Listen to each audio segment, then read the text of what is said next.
Bharatiya Janata party सरकार मोहन माझी सरकार जहाँ कहती ता करती पौर निर्वाचन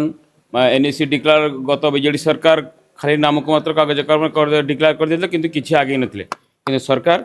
15टी नुआ एनईसी जो घोषणा होती माने काली घोषणा करिसेंती रिजर्वेशन कैटेगरी अनुଯାयी निश्चित भाव सरकार आगू जाउछंती एवं पंचायत निर्वाचन पौर निर्वाचन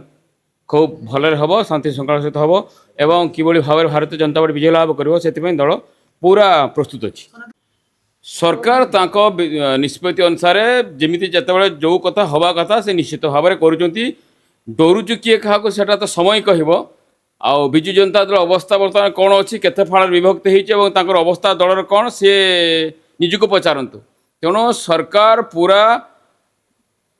निश्चित भाव में आम दलर संगठन खूब मजबूत अच्छी तृणमूल स्तर में आम पूरा प्रस्तुत अच्छु पंचायत निर्वाचन हो कि पौर निर्वाचन हो भारतीय जनता पार्टी विजय लाभ करू ए कौन सन्देह ना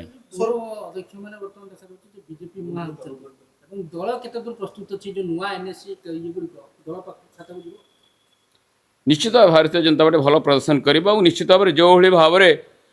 2024 भारतीय जनता पार्टी पूरा सरकार को आसला से भाव में समस्ते बर्तमान जनसाधारण चाहते जो विकास धारा सामिल होगापाई तेना सबू दलर जो मैंने सब नेता अच्छा से भारतीय जनता पार्टी मुहां एवं निश्चित भाव में दल संगठन मजबूत हम एवं निश्चित भाव में पौर निर्वाचन और पंचायत निर्वाचन भारतीय जनता पार्टी विजय लाभ कर विरोधी डोरिकी छानिया हेले विरोधी जानी सारे जे कौन हम तेणु विरोधी मैंने कहवा स्वाभाविक से कौन माने सत्यता नहीं।